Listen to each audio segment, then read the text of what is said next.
My first site was an orphanage outside of Manzini, about 15-minute drive in a personal car, and it was about 14 high school kids, 14 upper primary, and 6 lower primary, which is the perfect spread in demographic for me.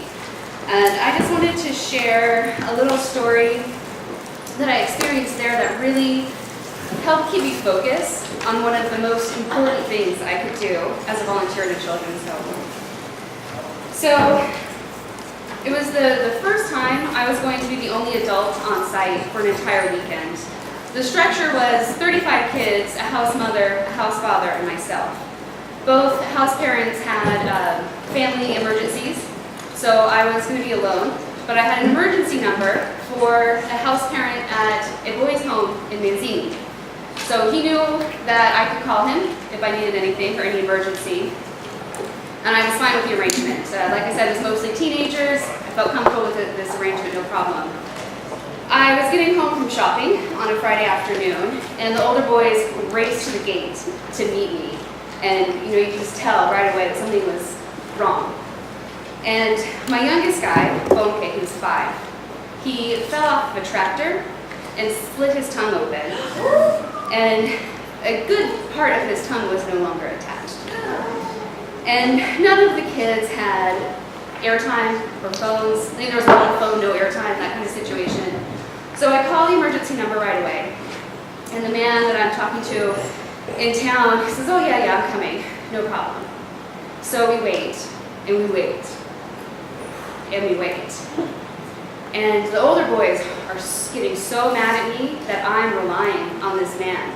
Because they know that Mateo doesn't care about them. He repeatedly shows them that they're not worth his time. But that was the only way I could get Bonke to town. And I kept trying to call him, he wouldn't pick my calls. And I'm daydreaming, like, do I pick this boy up and walk 20 minutes to his stash? It was very stressful. He finally picks his phone, and he says, "Oh yeah, I'm running errands, I'm going here, I'm going there, and then I'll come get you."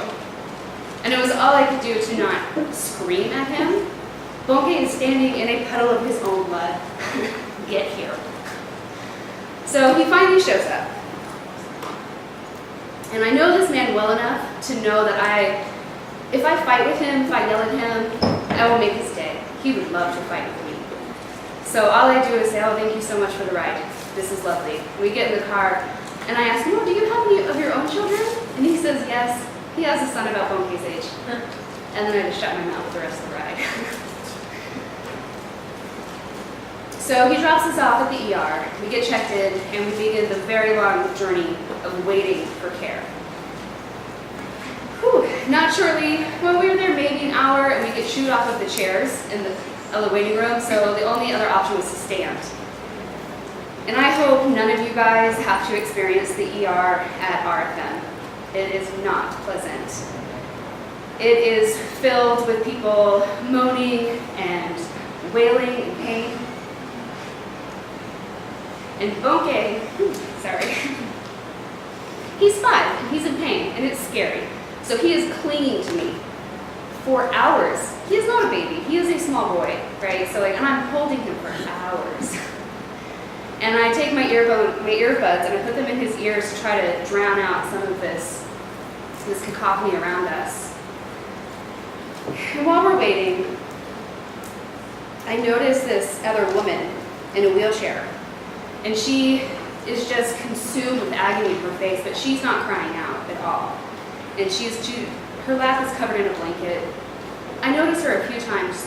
We're in this together, this painful waiting for care. She gets wheeled out and she comes back. And I notice that there's actually blood accumulating under the wheelchair.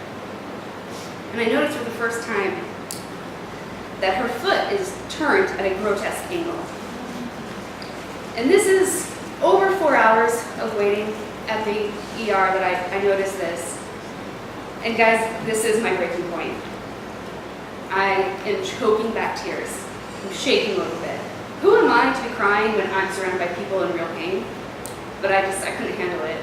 And this reaction I don't have much of a poker face. So this reaction finally got noticed by a doctor who ran over and said, "What are you doing here? You've been waiting here so long." So I finally, for the first time, actually get to explain my story to a doctor, and he gets us on the right track to get set up for surgery. They had to anesthetize bone case so they could stitch his tongue back together. So finally, we get moved to the waiting room for surgery. So he is still scared. His room to wait for surgery is really scary, and I'm doing all I can to distract him from being scared, right? And this is one of the best pictures. I did get him to crack a few smiles, but not many.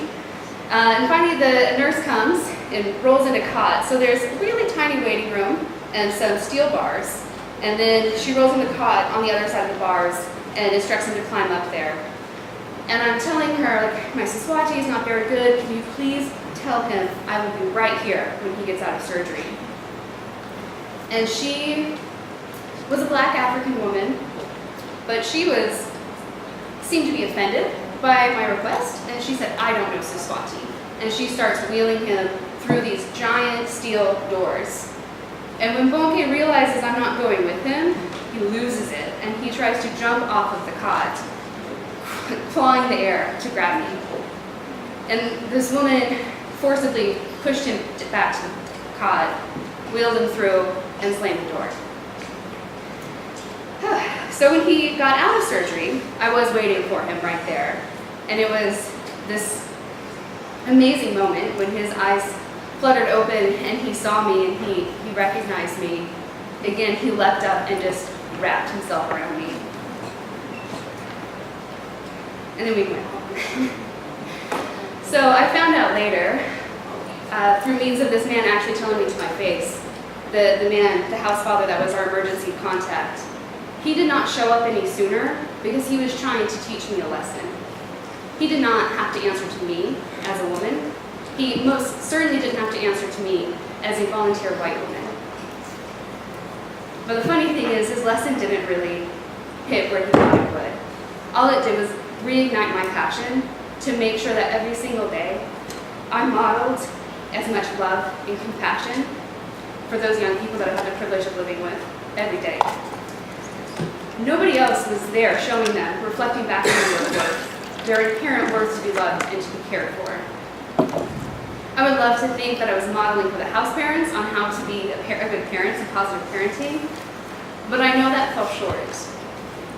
What I do hope is that it left some sort of imprint on these young people of what love can look like, and what the small things that we can do as volunteers. Show up every day, show love, show compassion, show interest in these people, these developing young people. And so when they find love again in their life, they can